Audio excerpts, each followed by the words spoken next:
नमस्कार विद्यार्थी मित्रहो, मी प्राध्यापक डॉक्टर निरंजन शहा आजच्या व्हिडिओमध्ये आपणा सर्वांचे स्वागत करतो. मित्रहो, आजपर्यंत आपण ऑडिट ऑफ बँक या संदर्भामध्ये वेगवेगळ्या गोष्टी अभ्यासलेल्या आहेत. यामध्ये आपण ऑडिट ऑफ बँक, त्याच्या स्टेप्स, त्याच्या स्टेजेस तसेच व्हेरिफिकेशन ऑफ असेट्स, लायबिलिटीज याचा अभ्यास केला. यानंतर आपण scrutiny of profit and loss account items याचाही अभ्यास केला.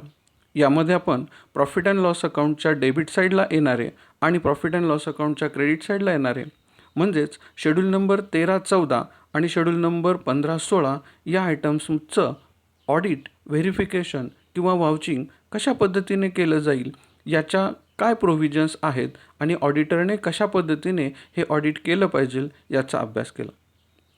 फायनली मित्रहो, आता आपण अशा टॉपिककडे आलेलो आहे की आता ऑडिट झाल्यानंतर याचं रिपोर्टिंग करणं गरजेचं आहे. प्रत्येक ऑडिटरची ही महत्त्वाची जबाबदारी असते की प्रत्येक ऑडिट झाल्यानंतर त्या ऑडिटच्या उद्देशाला अनुसरून किंवा ते ऑडिट कोणी करायला सांगितलेलं आहे किंवा कोणासाठी करत आहोत हे विचारात घेऊन त्याचा ऑडिट रिपोर्ट बनवणं गरजेचं आहे आणि त्यावरती सही करून तो ऑडिट रिपोर्ट त्या ठिकाणी सबमिट करणं गरजेचं आहे. मित्रहो, या ठिकाणी आणखीन एक गोष्ट विचारात घेण्यासारखी आहे, ती म्हणजे ऑडिटरने कोणत्याही पद्धतीचा रिपोर्ट बनवत असताना कोणतीही बायस सिस्टीम मनामध्ये ठेवू नये. कोणताही निगेटिव्ह किंवा कोणताही पॉझिटिव्ह सेंटेन्स या ठिकाणी मांडत असताना त्या ठिकाणी पूर्वग्रहदूषित अशी सिस्टीम त्याच्या डोक्यामध्ये असता कामा नये. किंबहुना जेव्हा तो ऑडिट करत असतो तेव्हासुद्धा बँकेमध्ये फ्रॉड झालेलेच असतील किंवा चुका झालेल्याच असतील अशी गोष्ट विचारात घेऊन जर त्याने ऑडिट केलं तर ते ऑडिट चुकण्याची शक्यता आहे, किंबहुना त्यामध्ये बराच वेळ लागण्याची शक्यता आहे. तर ऑडिटरने ह्या गोष्टींचा विचार करणं गरजेचं आहे आणि एक थर्ड पर्सन लायबिलिटी या दृष्टिकोनातून त्या ठिकाणी विचार करणं गरजेचं आहे.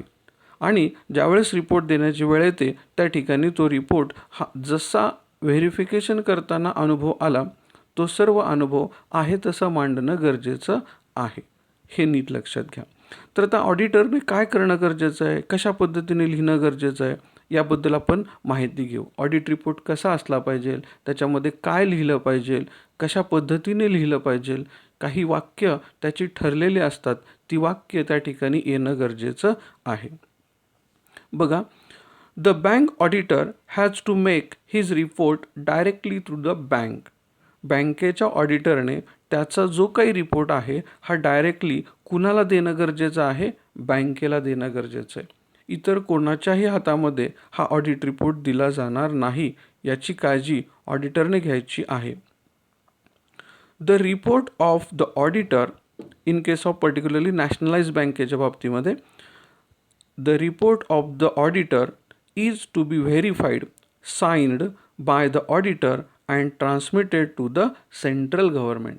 लक्षात घ्या, या ठिकाणी नॅशनलाइज बँकेचं जर ऑडिट केलं असेल आणि त्याचा जर ऑडिट रिपोर्ट बनवला असेल तर तो ऑडिट रिपोर्ट ऑडिटरने स्वतःच्या सहीने व्हेरीफाईड करायचा आहे आणि तो कुणाकडे द्यायचा आहे, सेंट्रल गव्हर्नमेंटकडे द्यायचा आहे.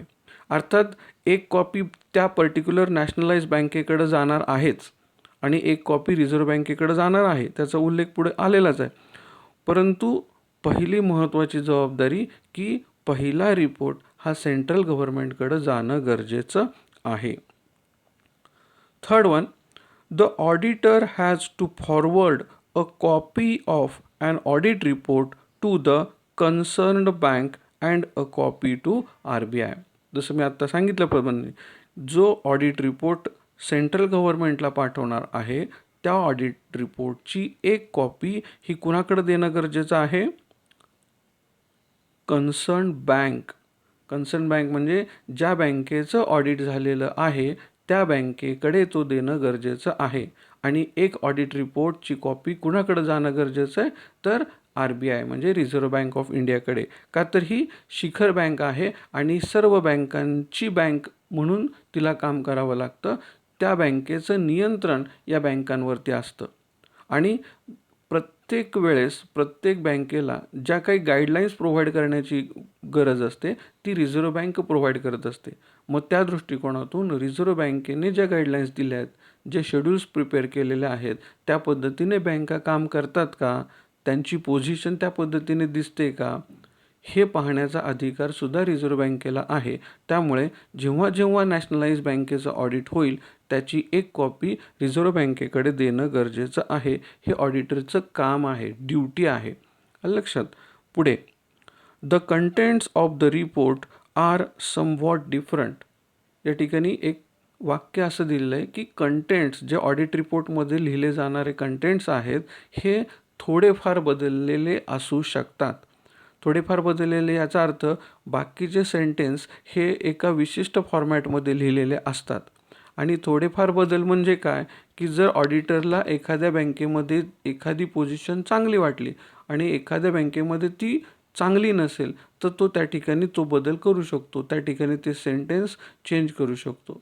किंबहुना एखाद्या बँकेमध्ये एखादी गोष्ट जास्त केली असेल किंवा एखादी फॅसिलिटी वेगळ्या पद्धतीने दिलेल्या असेल आणि त्याचा बॅलन्स शीटवर, फायनान्शियल स्टेटमेंट्सवर, प्रॉफिट अँड लॉस अकाउंटवरती जर परिणाम झाला असेल तर तो त्या ऑडिट रिपोर्टमध्ये ती गोष्ट मेन्शन करू शकतो. म्हणजे या ठिकाणी बऱ्यापैकी ऑडिट रिपोर्टचा स्ट्रक्चर, फॉर्मॅट हा ठरलेला आहे. परंतु काही डिफरंट कंटेंट्स त्या ठिकाणी येऊ शकतात, तर ते त्या ठिकाणी मांडले जाऊ शकतात. ऑडिट रिपोर्टमध्ये या गोष्टी ऑडिटरने लिहायच्या आहेत. तर हे फक्त तुम्हाला आता का, की ऑडिट रिपोर्टमध्ये काय असावं, काय नसावं या दृष्टिकोनातून, किंवा ऑडिट रिपोर्टचं थोडक्यात हे वर्णन केलेलं आहे की ऑडिट रिपोर्टमध्ये हे असलं पाहिजे, ऑडिट रिपोर्टमध्ये हे नसलं पाहिजे, अशा गोष्टीचा. पुढं, the contents of the report depends on the nature and functions of the bank. आता हे वरच्या वाक्यालाच संबंधित दुसरं वाक्य दिलेलं आहे की वरती आपण वाक्य बघितलं की the contents of the report are somewhat different. काही ठिकाणी ते बदलले जाऊ शकतात, काही प्रमाणात ते बदलले जाऊ शकतात. मग हे बदल कशामुळे होतात, तर हे डिपेंड्स राहतात कशावरती, the nature and functions of the bank. ज्या बँकेचं ऑडिट केलेलं आहे त्या बँकेचं नेचर काय आहे, ती बँक कोणत्या पद्धतीने काम करते, ती बँक कशासाठी काम करते, त्या बँकेच्या स्थापनेचा उद्देश काय आहे, ती बँक कुणाला कर्ज देते, कोणते ठेवीदार त्यांच्याकडे ठेवी ठेवू शकतात किंवा त्यांचे सभासद कोण आहेत, शेअर होल्डर्स कोण आहेत, याच्यावरती त्या ऑडिट रिपोर्ट्समधले कंटेंट्स डिपेंड्स असतात. म्हणजे बँक कोणतं काम करते, त्याचं स्वरूप काय, हे लक्षात घेऊन ऑडिट रिपोर्ट बनवणं गरजेचं आहे. म्हणजे थोडक्यात आता तुम्हाला एक्झाम्पल सांगायचं म्हटलं तर नाबार्ड ही एक बँक आहे. पण ही तुम्हाला माहिती आहे की नाबार्ड कशासाठी काम करते, तर ॲग्रिकल्चरल अँड रुरल डेव्हलपमेंटसाठी काम करते. म्हणजे आता इथं जे काही व्यवहार होतील हे ॲग्रिकल्चरशी रिलेटेड किंवा रुरल डेव्हलपमेंटशी रिलेटेड जे काही फंड्स जनरेट करायचे ते फंड जनरेट करणे आणि त्या संदर्भामध्ये कर्ज देणे किंवा त्यांच्याशी संबंधित ज्या काही बँका आहेत त्यांना मदत करणे, हा नाबार्डचा उद्देश आहे. म्हणजे त्यांच्या ऑडिट रिपोर्टमध्ये ते कंटेंट्स असणार. म्हणजे त्यांचे फंक्शन्स वेगळे, त्यांचं नेचर वेगळं आहे. दुसऱ्या बाजूला आपण विचारात घेतलं की ICICI बँक असेल, IDBI बँक असेल, SIDBI नावाची बँक असेल, तर यांचे उद्देश वेगळेत. पर्टिक्युलरली IDBI बँकेच्या नावात काय सांगितलेलं आहे, इंडस्ट्रीयल डेव्हलपमेंट असा शब्द त्या ठिकाणी आहे. म्हणजे त्या ठिकाणी इंडस्ट्रीची डेव्हलपमेंट करणे आणि पर्टिक्युलरली मीडियम स्केल इंडस्ट्रीची डेव्हलपमेंट करणे, अर्बन एरियामध्ये असणाऱ्या ज्या काही छोट्या छोट्या इंडस्ट्रीज आहेत ज्या मीडियम स्केलमध्ये येतात त्या सर्व इंडस्ट्रीजची डेव्हलपमेंट करणे, त्या दृष्टिकोनातून इंडस्ट्रीला लोन देणे, हे त्यांचं प्राथमिक कार्य आहे. आणि त्या दृष्टिकोनातून त्या बँकांची स्थापना झाली. म्हणजे साहजिक आहे त्यांच्याशी संबंधित जो काही रिपोर्ट बनेल त्याच्यामध्ये ह्या कंटेंटचा विचार होईल. तसंच SIDBI नावाची बँक स्थापन केलेली आहे. तर ही कशासाठी, तर small scale tiny industry, cottage industry या इंडस्ट्रीसाठी, ह्या रुरल एरियामधल्या इंडस्ट्रीसाठी लोन प्रोव्हाइड करणं, त्यांची डेव्हलपमेंट करणं, यासाठी ते बँकेची स्थापना झालेली आहे. म्हणजे त्यांचे फंक्शन्स त्या ठिकाणी वेगळे दिसून येतात. काही व्यापारी बँका तुम्हाला माहिती आहे, व्यापारी बँका आहेत, जिल्हा मध्यवर्ती बँका आहे, कॉपरेटिव्ह सेक्टरमध्ये काही बँका जसं कॉस्मॉस ही कॉपरेटिव्ह सेक्टरमध्ये काम करणारी बँक आहे. मल्टी स्टेट कॉपरेटिव्ह सोसायटीज असतात. त्या दृष्टिकोनातून प्रत्येकाचा उद्देश वेगवेगळा आहे. काही ॲग्रिकल्चर बेस्ड असतात, काही नॉन ॲग्रिकल्चर बेस्ड असतात. लक्षात घ्या. काही ट्रेडिंग ॲक्टिव्हिटीजशी रिलेटेड लोन प्रोव्हाइड करणाऱ्या बँका आहेत. दुसरं एक्झिम बँक तुम्हाला माहिती आहे की एक्झिम बँक इम्पोर्ट एक्सपोर्टशी रिलेटेड व्यापार करणाऱ्यासाठी ही एक्झिम बँक काम करते. या ठिकाणी मग यांचा जर विचार केला तर आंतरराष्ट्रीय पातळीवरचे व्यवहार मग साहजिक आहे. आता दोन देशामध्ये होणारे व्यवहार मग त्याचं चलन म्हणजे करन्सी म्हणजे आता भारतामध्ये रुपया, अमेरिकेमध्ये डॉलर असेल, वेगवेगळ्या देशामध्ये म्हणजे धाबस आहे, पाऊंड आहे, येन आहे, अशा ज्या ज्या कंट्रीशी व्यवहार होतील त्या त्या कंट्रीचं चलन आपण त्या ठिकाणी एक्सचेंज करण्याचं काम ही बँक करते. त्याच ठिकाणी दुसरा विचार केला तर आंतरराष्ट्रीय व्यापारामध्ये एक गॅरेंटर म्हणून काम करण्याची जबाबदारीसुद्धा या बँकांची असते. मग ज्या बँकांकडे ही कामं आहेत किंवा ज्या बँकेचा हा उद्देश आहे ती बँक त्या पद्धतीचे फंक्शन्स करते. मग साहजिक आहे त्यांच्या रिपोर्ट्समध्ये त्या संदर्भामध्ये उल्लेख होणं गरजेचं आहे.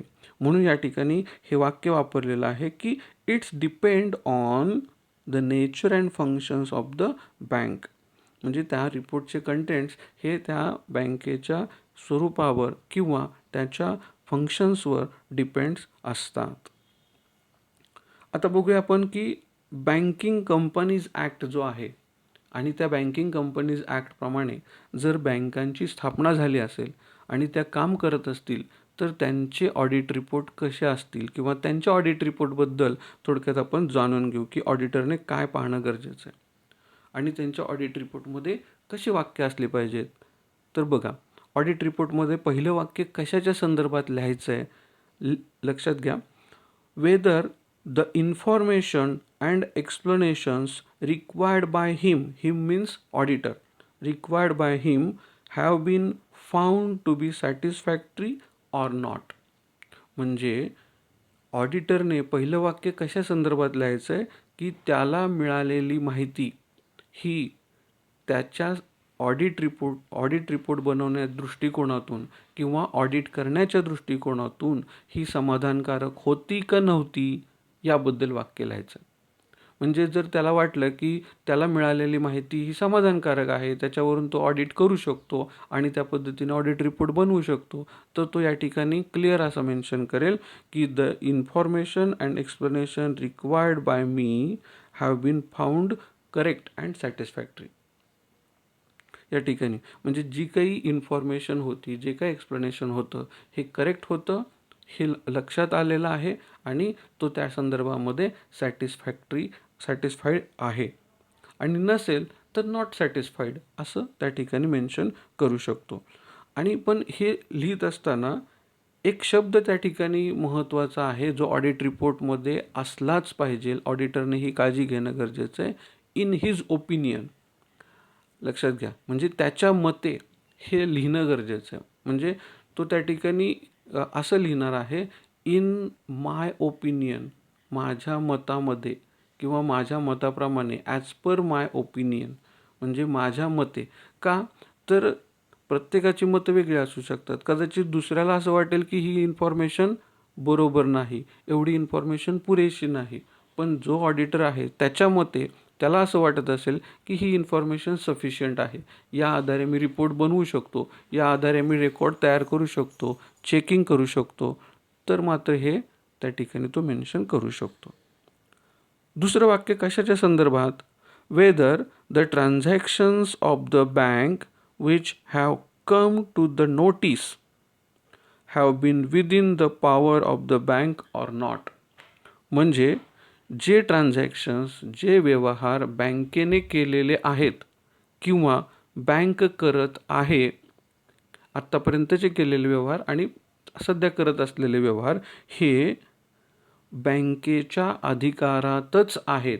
म्हणजे बँकेची जी उद्दिष्टे आहेत, बँकेचे जे फंक्शन्स आहेत किंवा जे बँकिंग कंपनीज ॲक्ट आहे, इव्हन बँकेशी संबंधित काही गाईडलाईन्स रिझर्व्ह बँकेने दिलेल्या आहेत आणि जे काही अधिकार रिझर्व्ह बँकेने दिलेले आहेत त्या अधिकाराच्या बाहेर कोणतेही व्यवहार केलेले नाहीत. जसं आपण बघा सुरुवातीच्या व्हिडिओमध्ये फीचर्स ऑफ द बँक हे बघितलं आणि त्या ठिकाणी आपल्या लक्षात आलं की त्या ठिकाणी शेअर कॅपिटल गोळा करत असताना काही प्रमाणात गोळा केलं पाहिजे, इन्व्हेस्टमेंट करत असताना काही रिस्ट्रिक्शन्स होते, बिझनेसमध्ये डिपॉझिट्स घेत असताना, लोन प्रोव्हाइड करत असताना, ॲडव्हान्सेस देत असताना प्रत्येक ठिकाणी काही ना काहीतरी रूल्स रेग्युलेशन्स त्याच्या प्रोव्हिजन्स दिलेल्या आहेत.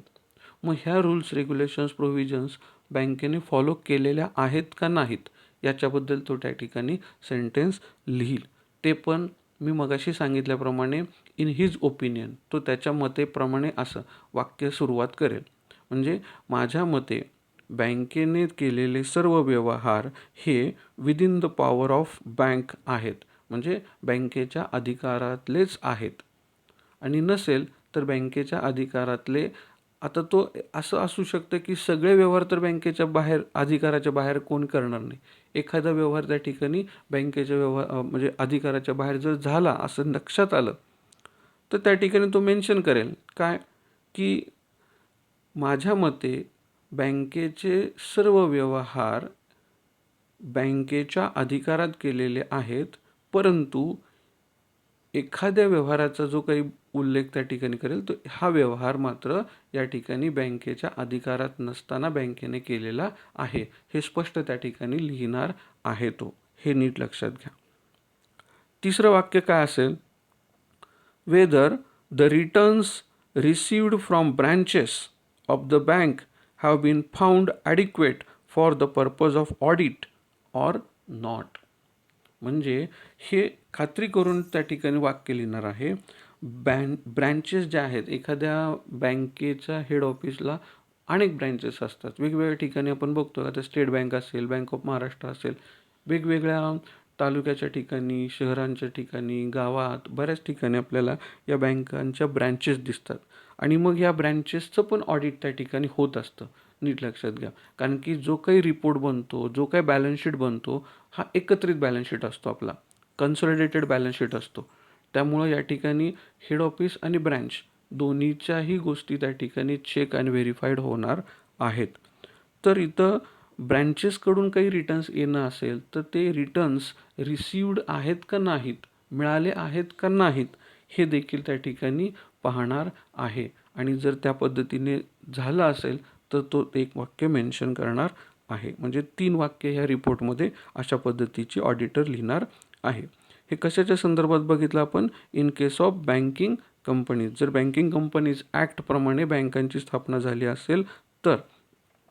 पुढं बघूयात आपण. चौथं वाक्य काय असेल? Whether the profit and loss account shows a true balance of profit or loss for the period or not. आता फॉर द पिरियड का? तर आपण सुरुवातीलाच विचार करतो की profit and loss account for the period ended किंवा फॉर द इयर एंडेड. म्हणजे प्रॉफिट अँड लॉस अकाउंट फक्त आपण एका विशिष्ट वर्षापुरता, एका विशिष्ट पिरियड पुरता बनवतो. बॅलन्स शीट सारखा नाही आहे. बॅलन्स शीट काय बनवतो आपण? ॲज ऑन, म्हणजे आजपर्यंत बॅलन्स शीट आजपर्यंत पोझिशन दाखवतो. पण प्रॉफिट अँड लॉस अकाउंट मात्र एका वर्षाचा, एका पिरियडचा आपण बनवत असतो. म्हणजे या ठिकाणी प्रॉफिट अँड लॉस अकाउंट हा जो काही एका वर्षाचा, एका विशिष्ट पिरियडचा बनवलेला आहे तो खरा प्रॉफिट किंवा खरा लॉस दाखवतोय का, याबद्दल त्याचं एक वाक्य त्या रिपोर्टमध्ये येणं गरजेचं आहे.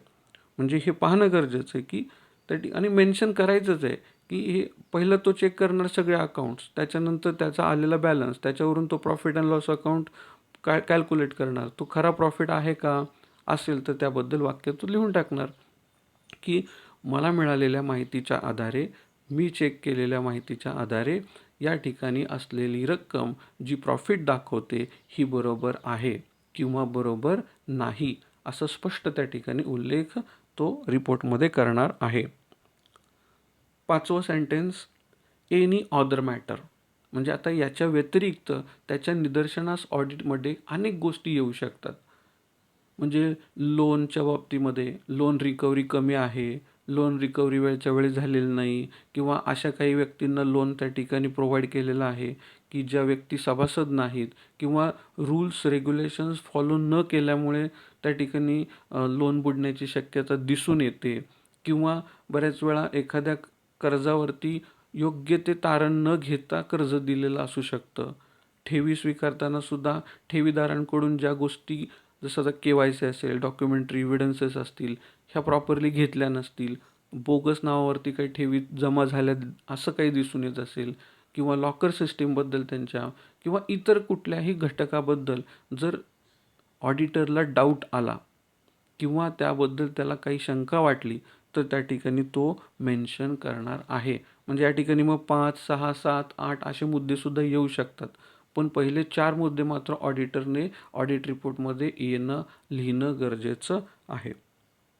इथं 5वं वाक्य म्हटलंय, any other matter which he consider should be brought to the notice of the share holders of the bank.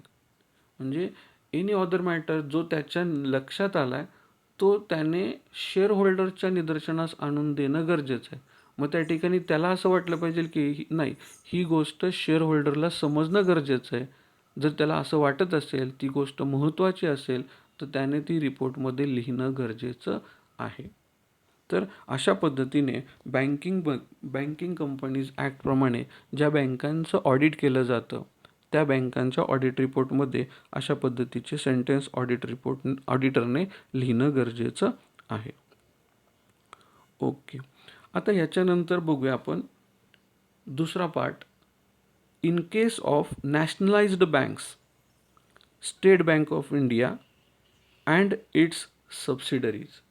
जर काही नॅशनलाइज बँका त्यांचं ऑडिटरने केलं असेल किंवा स्टेट बँक ऑफ इंडिया, तर तुम्ही म्हणाल sir state Bank of India nationalise आहे का? नाही आहे, परंतु स्टेट बँकेची स्थापना ही वेगळ्या कायद्यानुसार झाली. म्हणजे बँकिंग रेग्युलेशन ॲक्टप्रमाणे स्टेट बँकेची स्थापना झालेली नाही. स्टेट बँकेचा ॲक्ट वेगळा आहे. त्याच्या सबसिडरीज बँकासुद्धा त्यांच्या वेगवेगळ्या कायद्यानुसार स्थापन झालेल्या आहेत. म्हणजे आता state Bank of Bikaner, state Bank of Mysore, अर्थात त्या आता मर्ज झाल्या, पण पूर्वी त्या वेगळ्या होत्या. तर ह्या स्टेट बँका आणि त्यांच्या सबसिडरीज बँका यांचं ऑडिट केलं असेल किंवा इतर काही नॅशनलाइज बँका आहेत यांचं जर ऑडिट केलं असेल तर त्या ऑडिट रिपोर्टमध्ये ऑडिटरने काय लिहायचं याबद्दल आपण आता चर्चा करणार आहोत. बघा, पहिले 4 सेंटेन्स तर आपल्याला आहे तसे लिहायचे, त्याच्यामध्ये काही बदल नाही. वेदर इन हिज ओपिनियन, मी इथे शब्द मुद्दाम त्या ठिकाणी घेतलेला आहे. In his opinion the balance sheet is a full and fair containing all necessary particulars or not. Balance शीटमध्ये सर्व कंटेंट्स, सर्व लेजर्स, सर्व अकाउंट्स योग्य पद्धतीने लिहिलेले आहेत किंवा नाहीत याबद्दल एखादं वाक्य त्या ठिकाणी लिहिणं गरजेचं आहे. ऑडिटरने लिहिणं गरजेचं आहे की माझ्या मते बॅलन्स शीटमधले असेट्स, बॅलन्स शीटमधल्या लायबिलिटीज ह्या योग्य पद्धतीने रेकॉर्ड केलेल्या आहेत असं एक वाक्य असेल किंवा नाहीत असं एक वाक्य असू शकतं. दोन्हीपैकी एक वाक्य त्या ठिकाणी ऑडिटरने लिहायचं. दुसरं, whether the balance sheet is properly drawn so as to exhibit a true and fair view of the affairs of the bank. बघा, दोन्ही सेंटेन्समध्ये फरक आहे. पहिल्या ठिकाणी आपण काय करतोय, कंटेंट्सचा विचार करतोय. दुसऱ्या ठिकाणी आपण तो बॅलन्स शीट प्रॉपरली ड्रॉन केला आहे का, काढला आहे का. काढला म्हणजे त्याचा आराखडा जो बँकिंग रेग्युलेशन ॲक्टमध्ये दिलेला आहे, फॉर्म नंबर A आणि फॉर्म नंबर B, म्हणजे व्हर्टिकल फॉर्मॅटमध्ये बॅलन्स शीट सांगितलेलं आहे आपल्याला. 16 शेड्यूलमध्ये आपल्याला तो प्रिपेअर करायचा आहे. त्यापैकी 12 शेड्यूल बॅलन्स शीटशी रिलेटेड आहेत आणि 4 schedule profit and loss account, तो फॉर्म Bमध्ये येतो. तर फॉर्म Aमध्ये जे काही शेड्यूल दिलेले आहेत तो त्याच सिक्वेन्सने लिहिलेला आहे का, पहिला मुद्दा. दुसरा मुद्दा, बॅलन्स शीट काढताना चालू वर्षाच्या रक्कम आणि मागच्या वर्षीची रक्कम ही त्या ठिकाणी येणं गरजेचं आहे. म्हणजे अमाऊंटचे 2 कॉलम असले पाहिजेत, करंट इयर अमाऊंट्स आणि लास्ट इयर किंवा प्रिव्हियस इयर अमाऊंट्स त्या ठिकाणी बॅलन्स शीटमध्ये येणं गरजेचं आहे. का तर ती कंपॅरिझन लगेच त्या ठिकाणी शेअरहोल्डरला करता आलं पाहिजे की गेल्या वर्षी बँकेच्या या हेड्सची टोटल एवढी होती, यावर्षी ती वाढली का कमी झाली, आणि मग त्याच्यामध्ये वाढ का झाली किंवा घट का झाली, हे त्याचं एक्सप्लेनेशन शेअरहोल्डर मागू शकतात. तर या दृष्टिकोनातून रिपोर्ट असला पाहिजे. तर तो रिपोर्ट त्या पद्धतीचा आहे का, फॉर्मॅटमध्ये आहे का, हे पाहणं गरजेचं आहे. आणि दुसरा उद्देश त्या ठिकाणी की याच्यामध्ये ट्रू अँड फेअर व्ह्यू, दोन शब्द महत्त्वाचे. ट्रू म्हणजे खरे, फेअर व्ह्यू म्हणजे वास्तव. म्हणजे बघा, आता बॅलन्स शीटमध्ये तुम्हाला दिसतं बिल्डिंग एवढ्या एवढ्या रकमेचे आहे, फर्निचर एवढ्या एवढ्या रकमेचं आहे, ठीक आहे, हे ॲज पर अकाउंट्स आणि ॲज पर रेकॉर्ड झालं. पण प्रत्यक्ष तेवढ्या रकमेचं फर्निचर शिल्लक आहे का, प्रत्यक्ष तेवढ्या रकमेची बिल्डिंग आहे का, त्याचं खरंच व्हॅल्युएशन तेवढं आहे का, हे प्रत्यक्ष म्हणजे वास्तवात पाहणं गरजेचं आहे. हे बॅलन्स शीटमध्ये मेन्शन करणं गरजेचं आहे की जेणेकरून बँकेचे जे काही व्यवहार आहेत, अफेअर्स मीन्स व्यवहार, ट्रान्झॅक्शन्स, ते खरी आणि वास्तव पोझिशन दाखवतात की नाही दाखवत, याबद्दल एक सेंटेन्स त्या ठिकाणी लिहिणं गरजेचं आहे. पुढे एक सेंटेन्स असलं पाहिजे, whether the transactions of the bank have been within the power of the bank or not. जसं मगाशी सांगितलं, जे काही व्यवहार बँकेने केलेले आहेत हे बँकेच्या अधिकारात होते का, आहेत का, याच्याबद्दल एखादं वाक्य त्या ठिकाणी ऑडिटरने रिपोर्टमध्ये मेन्शन करणं गरजेचं आहे. पुढे, whether the returns received from the offices and branches of the bank have been found adequate or not. मग अशीच एक सेंटेन्स आपण बघितलं की जसं आता स्टेट बँक ऑफ इंडिया त्याच्या सबसिडरीज बँका, नॅशनलाइज बँक त्याच्या ज्या काही इतर ब्रँचेस असतील त्या ब्रँचेस यांच्याकडून काही रिटर्न्स येणं गरजेचं आहे. ते रिटर्न्स येत आहेत का, जर ते येत असतील तर त्याबद्दल ते पुरेसे रिटर्न्स आहेत का, याबद्दल सुद्धा एखादं सेंटेन्स त्या ठिकाणी ऑडिटर लिहिणार आहे. पुढं, whether the profit and loss account shows a true balance of profit or loss for the period or not. म्हणजे परत या ठिकाणी सुद्धा प्रॉफिट अँड लॉस अकाउंटबद्दल जो काही प्रॉफिट किंवा लॉस खरा दिसतोय किंवा नाही दिसत, याबद्दल एक सेंटेन्स त्या ठिकाणी ऑडिटर लिहिणार आहे. आणि मग 6व, any other matter which he consider should be brought to the notice of the central government. शब्द बघा, आता इथं काय आलं आहे, सेंट्रल गव्हर्नमेंट. का मगाशी शब्द काय होता, शेअर होल्डर्स. म्हणजे मगाशी जे बँकिंग कंपनीज ॲक्टप्रमाणे ज्या बँकांची ऑडिट केलं जातं त्याचा रिपोर्ट हा शेअर होल्डरला जातो, तर इथं कुणाला जातो, सेंट्रल गव्हर्नमेंटला. हे आपण सुरुवातीला बघितलं. त्यामुळे सेंट्रल गव्हर्नमेंटच्या निदर्शनास या बँकेचे व्यवहार आणण्याच्या दृष्टिकोनातून जर असं काही घडलं असेल त्या बँकेच्या व्यवहारामध्ये, तर ते ऑडिटरने या मुद्द्यामध्ये मांडणं गरजेचं आहे. कदाचित 2-3 घटना घडल्या असतील तर मग हे नंबर वाढतील, 6, 7, 8, 9 अशा पद्धतीने ते नंबर्स पुढं जातील. परंतु त्याबद्दल वाक्य असलंच पाहिजे याची काळजी ऑडिटरने घेणं गरजेचं आहे. कारण की लक्षात घ्या, ऑडिट रिपोर्ट हा एक प्रकारचा आरसा आहे. बँकेचे व्यवहार जे वर्षभर झाले त्याचं जे रिपोर्टिंग आहे हा एक प्रकारचा एक सर्टिफिकेट आहे की त्या ठिकाणी याच्यावरती सगळ्यांचा विश्वास आहे आणि या या विश्वासावरती ठेवीदारांनी ठेवलेल्या असतात. जर त्याच्यामध्ये नुकसान झालं तर auditor is responsible for that particular report किंवा फॉर दॅट पर्टिक्युलर सेंटेन्स. की ऑडिटरने हे वाक्य चुकीचं जर लिहिलं गेलं तर ऑडिटर त्या ठिकाणी जबाबदार धरला जातो आणि भविष्यात जर या गोष्टीमुळे एखाद्या ठेवीदाराचं, एखाद्या इंडस्ट्रीचं, एखाद्या सभासदाचं, शेअरहोल्डर्सचं जर नुकसान झालं तर ते नुकसान त्या ऑडिटरला भरून द्यावं लागतं. एवढी जबाबदारी या ऑडिटरची आहे. त्यामुळे प्रत्येक गोष्ट ऑडिट रिपोर्टमध्ये लिहिताना ही काळजी ऑडिटरने घेणं गरजेचं आहे. तर अशा पद्धतीने ऑडिट रिपोर्ट नॅशनलाइज बँकेच्या बाबतीमध्ये ऑडिटरने बनवणं गरजेचं आहे.